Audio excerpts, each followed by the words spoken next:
To the real world, I got battered on the North Shore. It gave me comfort when I always knew that you were there for me next door. I lived it hard on the low. Question number 21. Which of the following is the equivalent of the cube root of x squared y? Is it A, xy to the power of 1/3, B, the quantity xy to the power of 1/3, C, the quantity of x to the power of 1/3 y to the power of 1/3, or D, x to the power of 2/3 y to the power of 1/3? Okay, I'll give you 5 seconds to answer this problem. Okay, math learners, paano nga ba sasagutin ito? So basically, we already have this one. Okay, I'll just show you kasi para makita nyo at least step by step talaga. So we have here our index. Okay, so 3. So we have yung buo ng nasa loob ng ating nasa loob ng ating radicand is x squared y. So, this will be, itong 3, magiging denominator yan. Okay? So, what will be our numerator? So, since ito ay isang buo, so that will be 1. Okay. Now, as you can see, hindi kapareho ito dito. Kasi ito, almost kapareho na, pero may square dito sa loob. Okay? So, can we say na wala sa choices ang sagot? Basically, my dear math learners, this final answer can still be simplified kasi naka-parenthesis pa ito. We can still apply the power of a power rule. So, we can multiply the 1/3 to each of the given or each of the exponents inside the parenthesis. So, we have 2 here and itong y naman, meron siyang invisible na 1. So, if we multiply 2 and 1/3 to each other, that will give us x to the power of 2/3. Okay. And if we multiply 1, itong sa y times 1/3, that will give us y to the power of 1/3. And if we can see to our choices, ayun, may kapareho na siya sa letter D, my dear math learners. Alright. So, try natin kung tama ba tayo sa letter D. Ayun. So, tama nga tayo, my dear math learners. Yes, easy right? pa rin ang question na ito. So, I hope you got that one, my dear math learners. Okay. So, now let us go to the second question in our second half. Question number 22. How can we write into mathematical expression the statement, the product of cube of x and square of y raised to the exponent of 1/2? Okay, is it A, 2x, the quantity 2x plus, hindi ko nababasahin kasi malalaman nyo na yung sagot.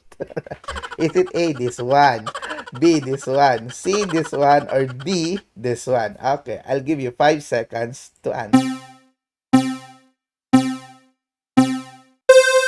Alright, my dear math learners, paano nga ba ito sasagutin? So, of course, cube of x. Paano mo i-translate ang cube of x? That is x cube. So, may x cube ba dito? Ito, mali na ito. Walang x cube. Ito, x squared. So, mali din yan. Ito, mali din. Okay, so, we already got the correct answer. That's letter B. Alright. So, my dear math learners, I hope you got that one. Question number 23. Which of the following expression will be used as a multiplier to rationalize the expression 1 over square root of 2? Is it A, 2, B, 1/2, C, square root of 2, or D, square root of 2 over 2? Okay, I'll give you 5 seconds.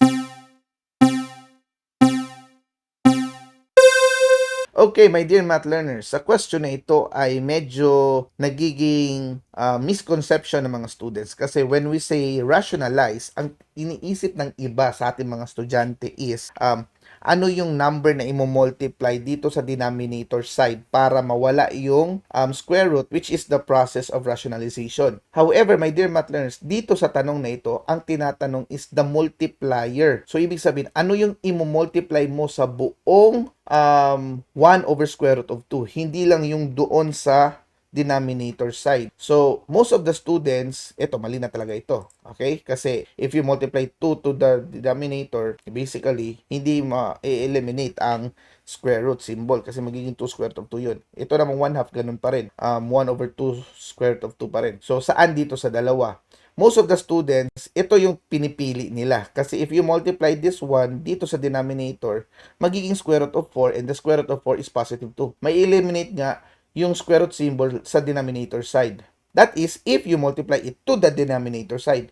Multiplier ang tinatanong dito. So, what you do in the denominator, you also do it in the numerator. So, ganun lang yun, my dear math learner. So, therefore, you need letter D. Square root of 2 over square root of 2. Okay, I hope you got that one and it is clear right now to you, my dear math learners. Okay, easy lang Easy, talaga right? ito, my dear. So now, let us go to question number 24. Which of the following is equivalent to the nth root of a to the power of n? Okay, is it A to the power of negative 1, B, C, A to the power of 1 over n, or D, A to the power of n? Okay, 5 seconds to answer this question. Okay, math learner, isa ito sa mga napakadaling question. Bakit? Kasi kung alam mo itong i-rewrite into its rational exponent, so this radical expression, ito yung magiging denominator, ito yung magiging numerator. Tama?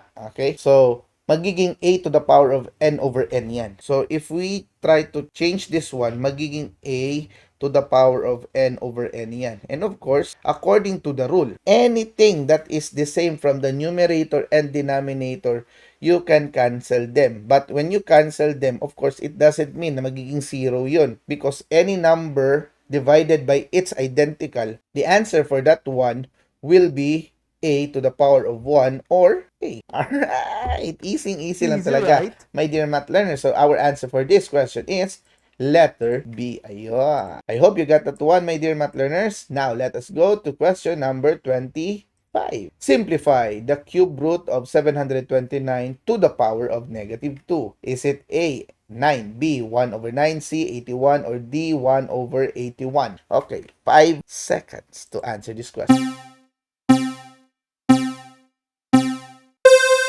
Okay, math learners, paano nga ba sagutin ang question na ito? I hope hindi kayo mawalan ng interest sa pag-solve ng ganito ng mga problems. So, pag ganito mga problems, my dear math learners, ang ginagawa nito is we just tend to simplify. So, paano nga ba natin makukuha? So, as you can see, 9 and 81 are the numbers here. So, itong 729, malaking number ito, tama? But you are already given with a choice na nasa multiples of 9 ang given. So, if we try 9 times 9, that is 81, and 81 times 9, that is 729. So, if that is the case, we can say that this one, the cube root, okay, the cube root, 729 is basically 9 to the power of 3 kasi 9 times 9 times 9 yun. Okay, to the power of negative 2. So, if we simplify this, kapag meron kang index at saka exponent sa radicand na magkapareho or divisible with each other, you can divide them. So, 3 divided by 3, that is 1. So, you can cancel them already. Ito, makakancel mo na yan. So, the answer for this one is 9. Pero, dahil meron ka pang to the power of negative 2 sa labas, you need to still simplify this one. So, 9 to the power of negative 2. And when we have negative exponent, that is the reciprocal, right? So, 9 to the 9 squared. So, of course, what is 9 squared? 9 times 9 is 81. So, 1 over 81 ang final na sagot. Ayan. Easy right? lang talaga, my dear math learners. Okay, so let us try letter D. Ayun. So, we have the correct answer. I hope you got that one, my dear math learners. And if you do have inquiries or misconceptions about these topics, you can also write it to our comment section below. And I'm sure I will be reading that in the future, and I will also answer or reply to your inquiries. Okay, let's go to question number 26. The following statements are true except, okay, so lahat sila tama except hanapin yung false. Is it A, x to the power of negative 2 is y is equal to y over x squared? B, ito palang B. B, the quantity of 9x to the power of 0 is 1. C, the cube root of negative 1 is equal to 1. Or D, x to the power of 1/2 over x to the power of 1/4 is equal to x to the power of 1/4. Okay, so I'll give you 5 seconds.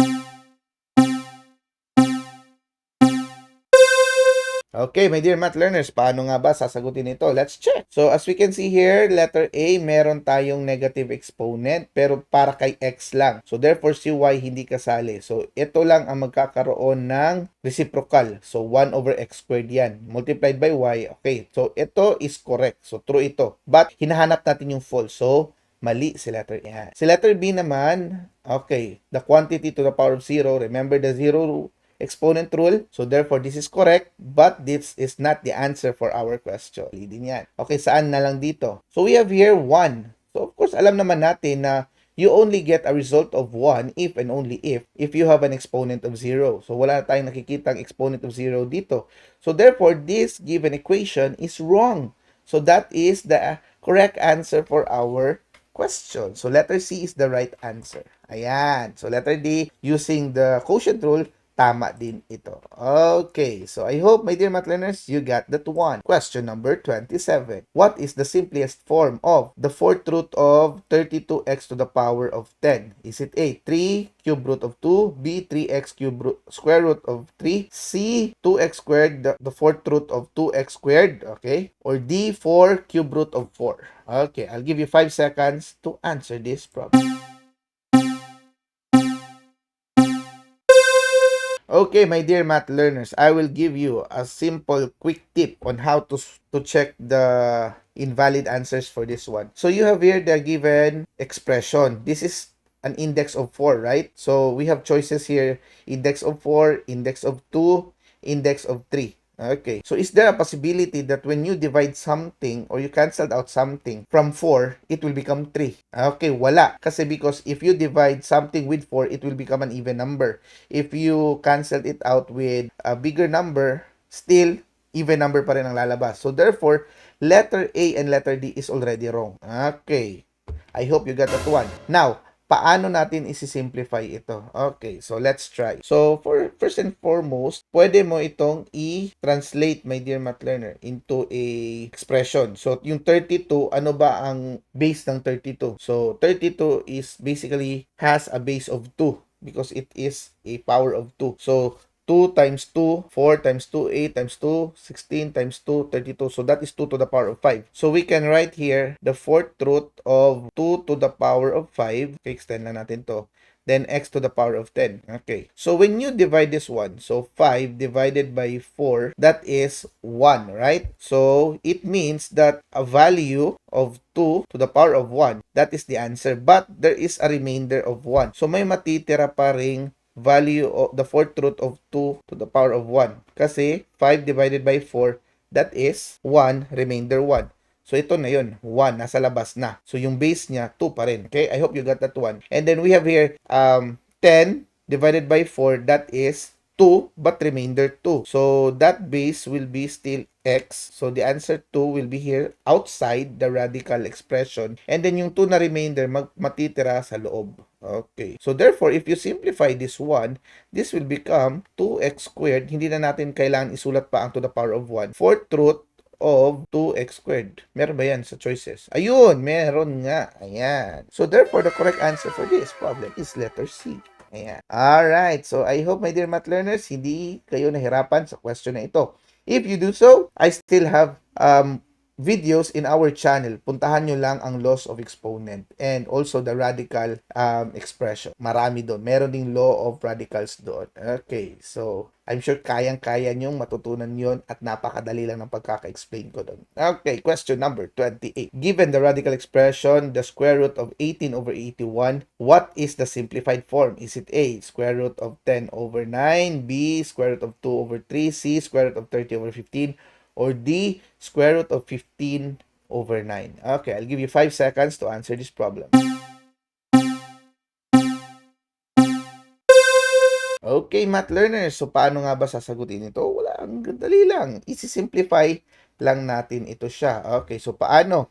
As you can see, 18 and 81 is, or are numbers divisible by 9. So, we can get the lowest term of this one. So, this will become, or pwede din, ganito. There are two ways. I will show you the two ways. First is, I will simplify it by lowest term. So, 18 over 81, if we divide this by 9 from each of the numerator and denominator, this will become the square root of 2 over 9. Okay.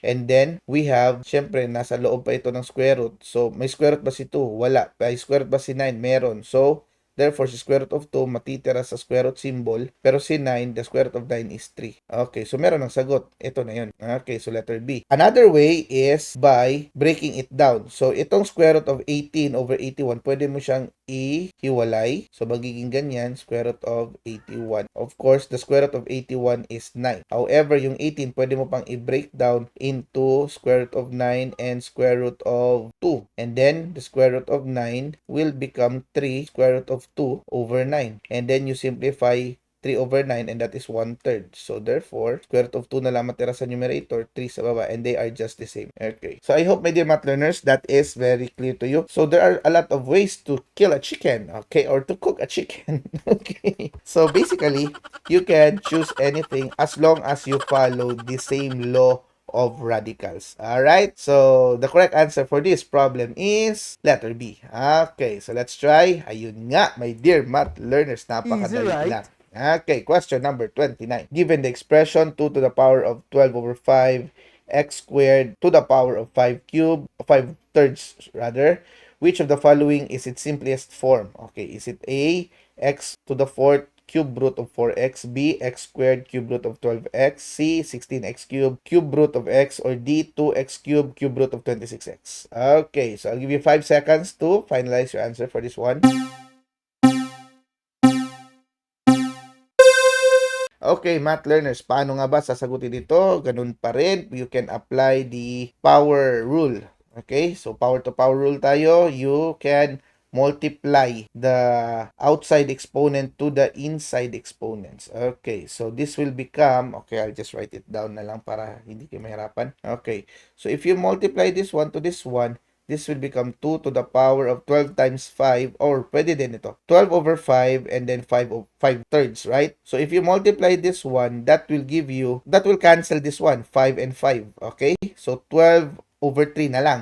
So 12 divided by 3, that is 4. Okay, automatic na yun. Ayun, natali. Then, we also have, ito na naman, 5 over 3, i-multiply mo sa 2 dito. So that will give you 10 to the over, sorry, 10 over 3. Ayan. Okay. So, 2 to the 4th, that is 2 times 2 times 2 times 2. So, that is 16. Ayun, may sagot na. Okay. So, alam na natin ang sagot agad. Kung gusto mong tapusin, pwede din. Okay, 16. So, 10 divided by 3, that would be 3 and 1/3, right? Kung gagawin natin siyang mixed number. But of course, pwede mo ihiwalay yan siya. So, 16x cubed, tapos yung 1/3, magiging x and 1/3 yun. Giving you 16x cubed, tapos convert mo ito into radical. So, that would be cube root of x. And this is, yeah. Okay! Easy lang talaga, my dear math learners. So, let's try whether we are correct. Ayun nga. So, itong tatlo, ta-dang!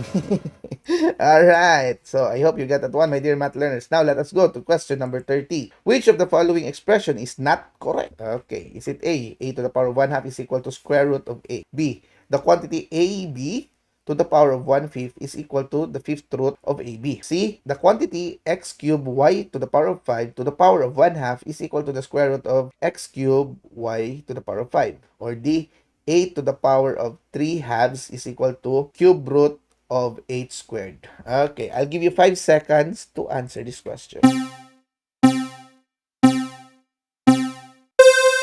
Okay, my dear math learners, this is an example of conversion from radical expression to rational, or rational to radical expression. Okay, so as we can see, remember I said earlier that in the rational exponents, yung denominator will be the index kapag ginawa mo na siyang radical expression. So, if this is our denominator, this will be the index. So, square root 2, okay, correct. So, this is correct. But, hindi ito ang sagot ng question natin. So, mali. How about here? Ito, 5 ang denominator. So, 5 din ang index. Then, buo, kinuha sa AB. Okay, correct ito na expression, but this is not the correct answer for our problem. Then, how about this one? Squared, okay, so 2 din dito sa ating index. Then we have x cubed y to the 5th. Okay, so this is also correct. Therefore, letter D is the wrong answer. But for our question, this is our correct answer. Alright, my dear math learners. I hope nakuha nyo ang play of words ko doon.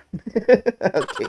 So, question, bakit naging mali ang itong letter D? So, as you can see, denominator dito ay 2, but pagdating dito sa index, naging 3 na. So, na-interchange siya. Mali siya doon. That is wrong. Alright. Now, congratulations, my dear math learners. You already have finished part 3 of our reviewer series. Now, let us go to the last part of our discussion. I got a taste of the real world. I got battered on the North Shore. It gave me comfort when I always knew that. I always knew that you were there for me next door. I lived it hard on the long road. I ran through every single zip code. I get lonely